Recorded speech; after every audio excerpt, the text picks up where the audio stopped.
да?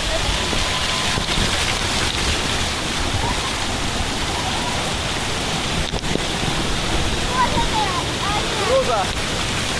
Нет, это не воронка. Что, дальше пойдем? Пошли дальше. Нет, тут просто горки, Богдан.